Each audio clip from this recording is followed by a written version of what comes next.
Hey guys, how's it going? In this video, I'm going to share with you how we recently started an ad account, a Facebook ad account from absolutely zero. And then we took it from, as of today, it is spending 1,500 per day. So it's not a very big case study, but you can say it's spending roughly about 45 to 50,000 every month plus GST on Facebook ads. And we started this ad account from absolutely zero. So I'm going to tell you how did we do it and what are the steps we took to make it happen. So अब इसको ध्यान से सुनना. अगर आप ऐसे इंसान हो जो अपना फेसबुक एड अकाउंट स्टार्ट करना चाह रहे हो या आपने किया है, आपको रिजल्ट्स नहीं आ रहे, ऐसा कुछ भी हो रहा है आपके साथ, चाहे आप लीड जनरेशन फनल्स करते हो, चाहे आप ई कॉमर्स सेल करते हो, चाहे आप कोचिंग कंसल्टिंग करते हो, कुछ भी करते हो, हमने हर इस इंडस्ट्री और नीश में, डिफरेंट निशेस में और डिफरेंट इंडस्ट्रीज में, बिजनेस मॉडल्स में केस स्टडीज डॉक्यूमेंट करी हैं using the same process and ideologies. And इस वीडियो में मैं आपसे शेयर करूंगा कि वो क्या प्रोसेस है, पूरी ट्रांसपेरेंसी के साथ बताऊंगा, unfiltered.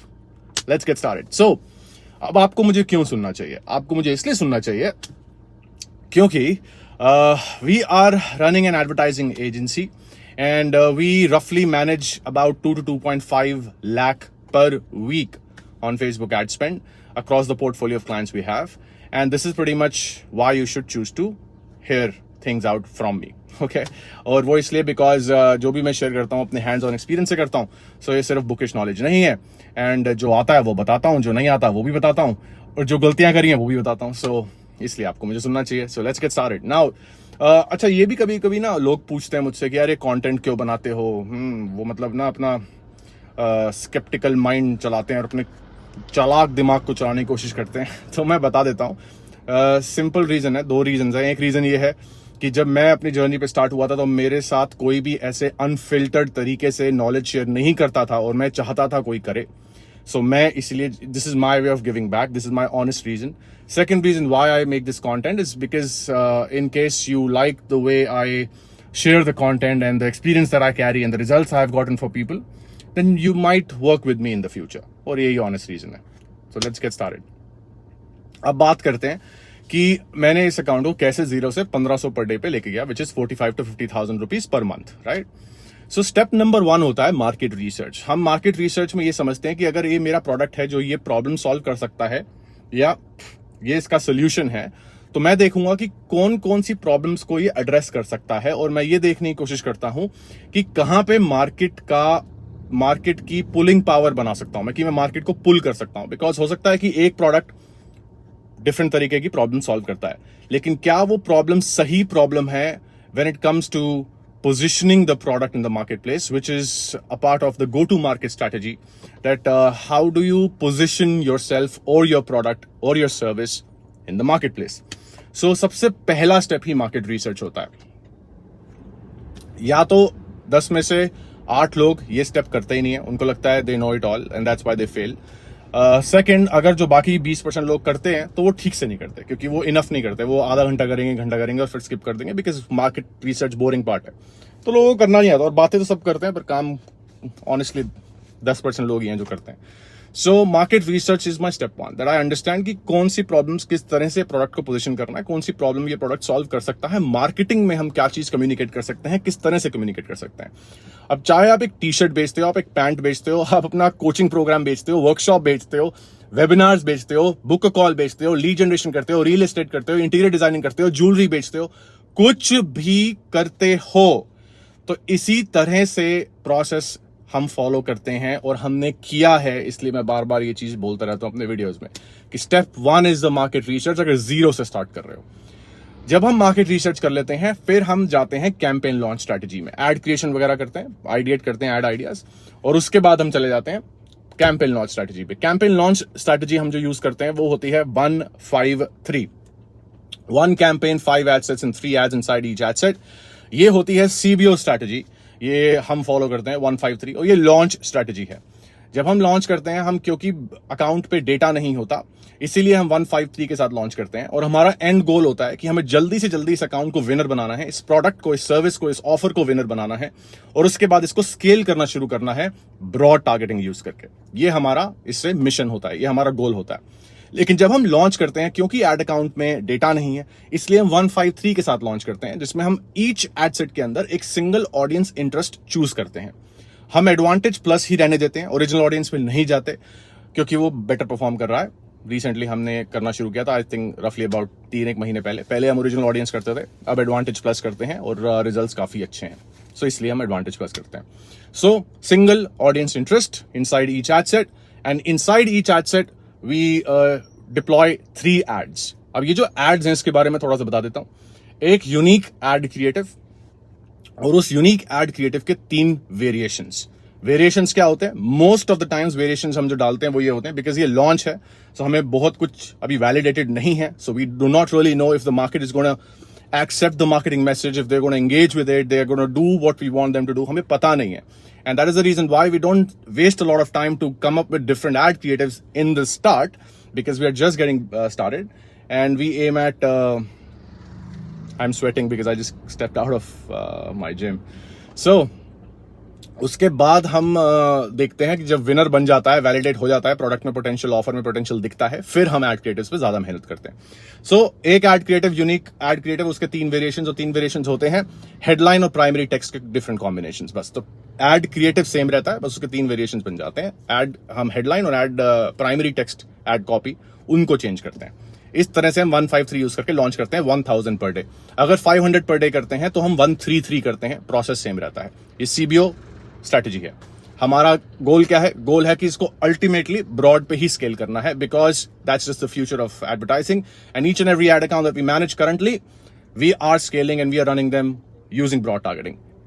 Even this ad account that I'm referring to, that is currently spending 1500 per day, we started from zero. ये ad account भी ब्रॉड टारगेटिंग पे ही चल रहा है, ब्रॉड टारगेटिंग ही करना होता है हमको, यही हमारा एंड गोल होता है. सो अब हम क्या करते हैं, 153 के साथ लॉन्च करने के बाद हम लगभग हफ्ता भर 10 दिन तक इस 153 को तो ऐसे ही चलने देते हैं, most of the times, right. थोड़ा कुछ सिनारियो होता है इसमें थोड़ा बहुत रिजल्ट आता है, कुछ सिनारियो होता है इसमें बिल्कुल रिजल्ट नहीं आता, कुछ सिनारियोज और कुछ सिनारियोज ऐसे होते हैं जिसमें रिजल्ट बिल्कुल डिजायर्ड रिजल्ट से भी बेटर आ जाता है.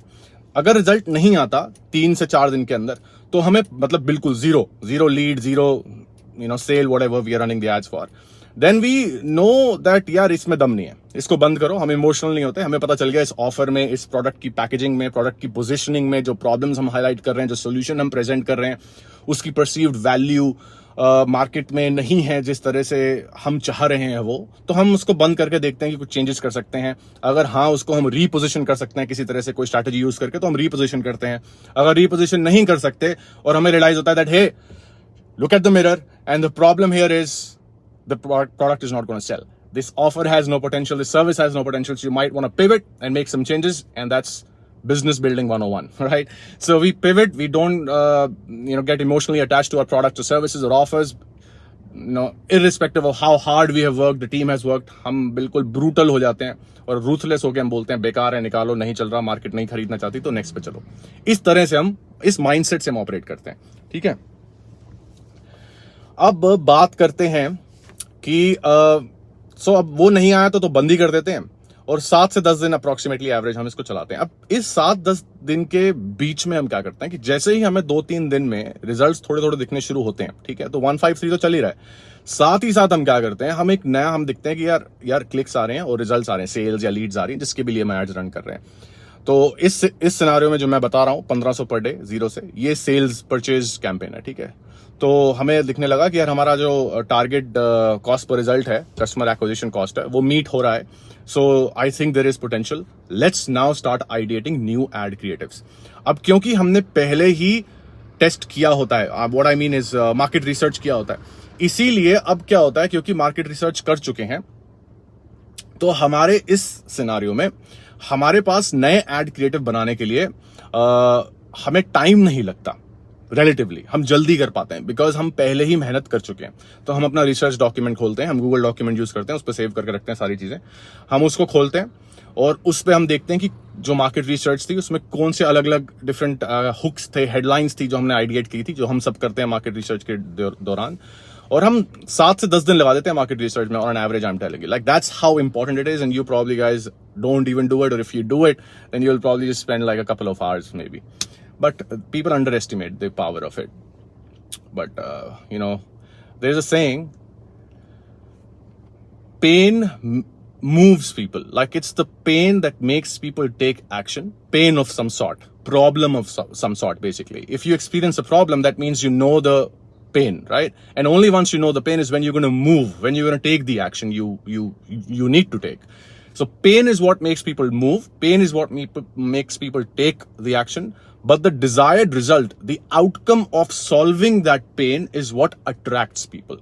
And these both things are important in life and in marketing. So in life, you're going to realize the importance in marketing, in your business building, you're going to realize the importance of market research, the way I'm telling you, only once you work hard. जब आप मेहनत करोगे और आपको result नहीं आएगा, तब आपको ये रोहन की बात याद आएगी और फिर आप रियलाइज करोगे. तो इसलिए मैं ज़्यादा टाइम वेस्ट करूंगा नहीं, क्योंकि यही सीक्रेट है जो मैं बता रहा हूँ. और मार्केटिंग में भी यही होता है कि जब हम प्रोडक्ट को पोजीशन करते हैं तो हमें ये समझना होता है कि कौन सी पेन होगी या प्रॉब्लम होगी जो मूव करेगी पीपल को, which means it has to be burning enough. If it is not burning enough, it's not going to sell. So हम ये ढूंढने की कोशिश करते हैं और फिर इसी के अराउंड हम नई एड्स आइडिएट करने लगते हैं. फिर हम जैसे आइडिएट करके नई एड क्रिएट करते हैं, उसके बाद हम चले आते हैं हमारा नेक्स्ट स्टेप पे, विच इज हम एक नया एड क्रिएटिव टेस्ट लॉन्च कर देते हैं. अब याद रखना 153 ऑलरेडी चल रहा है, उसका कुछ वो बंद नहीं हुआ है, वो चल रहा है. हमने एक नया एड क्रिएटिव लॉन्च किया, टेस्ट. इसको लॉन्च करने के लिए हम फॉलो करते हैं 113 इनिशियली. ठीक है, 113 is 1 campaign, 1 ad set and 3 ads inside that ad set. ये एबीओ हो सकता है बिकॉज एक ही कैंपेन है, सॉरी आई मीन एक ही एड सेट है, और इसके अंदर हम 3 एड्स डाल देते हैं. अब ये एक ही यूनिक एड क्रिएटिव है, सेम नया एड क्रिएटिव, बट इसके 3 वेरिएशंस होते हैं. ये हम 500 पर डे पे लॉन्च कर देते हैं. अब हम ये ऐसे इसलिए करते हैं बिकॉज हम जल्दी जल्दी टेस्ट करना चाह रहे हैं कि यार नया यूनिक क्रिएटिव बनाओ, बिकॉज प्रोडक्ट में दम दिख रहा है. तो जैसे ही प्रोडक्ट सही रिजल्ट्स दे देगा तो हम उसको ब्रॉड की तरफ पुश करना शुरू करेंगे. तो अब मैंने जैसे ही ये नया एड क्रिएटिव लॉन्च किया, 10 में से 8 बार हमें सक्सेस मिल जाती है. ऐसा बहुत कम होता है कि जब एक बार प्रोडक्ट वैलिडेट हो गया है, ऑफर वैलिडेट हो गया है कि हमें रिजल्ट्स नहीं आ रहे, हमें रिजल्ट्स आते हैं तो हमें पता है कि 10 में से 8 बार ये होगा, तो हम अगले स्टेप पे चले जाते हैं. और अगला स्टेप ये होता है कि जैसे ही हमारे वो 5 एड सेट्स जो हमने लॉन्च किए थे, हमें बेसिकली 75 से 100 कन्वर्जन इवेंट्स, एट्रीब्यूटेड इवेंट्स चाहिए उस कैंपेन के अंदर. जैसे ही वो हो जाएगा, हम उसके अंदर एक मास्टर एड सेट लॉन्च करेंगे जो होता है ब्रॉड एड सेट. और उस एड सेट के अंदर, मतलब ब्रॉड टारगेटिंग, और उस एड सेट के अंदर हम सारी तब तक जो भी हमारी विनिंग एड्स रहेंगी उसको स्टैक कर देंगे. धीरे धीरे हम सारे एड सेट्स को रिड्यूस करते चले जाएंगे, हटाते चले जाएंगे, और अल्टीमेटली एक ही मास्टर एड सेट रहेगा इस मास्टर कैंपेन के अंदर जो ब्रॉड टारगेटिंग पे चलता रहेगा. और हम नया एड क्रिएटिव टेस्ट होता है, या तो हम उसी कैंपेन के अंदर उसको डिप्लॉय कर देते हैं, मतलब 153 जो हमने इनिशियली लॉन्च किया था उसी के अंदर हम नया एड क्रिएटिव टेस्ट डिप्लॉय करते रहते हैं नया एड सेट के साथ, बिकॉज वो सीबीओ था, राइट. तो वो टेस्ट होता रहता है, विनर बनता है तो हम उठाते हैं और उसको विनिंग एड सेट के अंदर स्टैक करते रहते हैं एड्स को. और यही प्रोसेस चलता रहता है, इसको रिपीट करते रहते हैं और इसी तरह हम स्केल करते हैं. तो अब देखो, मैंने ये सेम प्रोसेस फॉलो करके हमने एड अकाउंट्स को 0 से 50,000 पर डे तक, 53,000 to be very precise per day के एड स्पेंड तक हमने फेसबुक एड्स के साथ इसको स्केल किया बिजनेसेस को. सेम प्रोसेस है, कुछ रॉकेट साइंस है ही नहीं.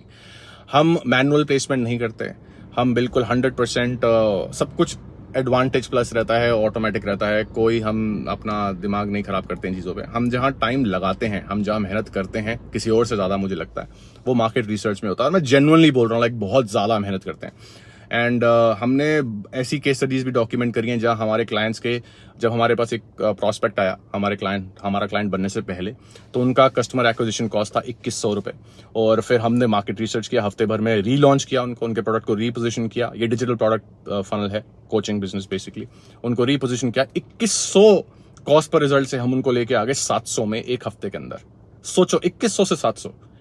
Look at the improvement. ये कैसे हुई? कोई बोल सकते हो टैलेंट है, बट लोगों को लगता है कि सीक्रेट बटन है फेसबुक एड्स के अंदर. सीक्रेट बटन है ही नहीं. इनफैक्ट मैं बोलता हूं हमेशा, हम मेरे इनर सर्कल को, स्टूडेंट्स को, क्लाइंट्स को, कि 3 रीजंस होते हैं जिसकी वजह से कोई बिजनेस ग्रो नहीं कर पाता एडवर्टाइजिंग के साथ. Reason number 1, Facebook ad specifically. Reason number 1, media buying strategy बहुत ही ज्यादा कॉम्प्लिकेटेड है. आप डिफरेंट तरीके फॉलो कर रहे हो, कॉस्ट कैप वगैरह कर रहे हो, बिड कैप कर रहे हो, ये सारी चीजें कर रहे हो जो नहीं चलेंगी बिकॉज ये बहुत कॉम्प्लिकेटेड है.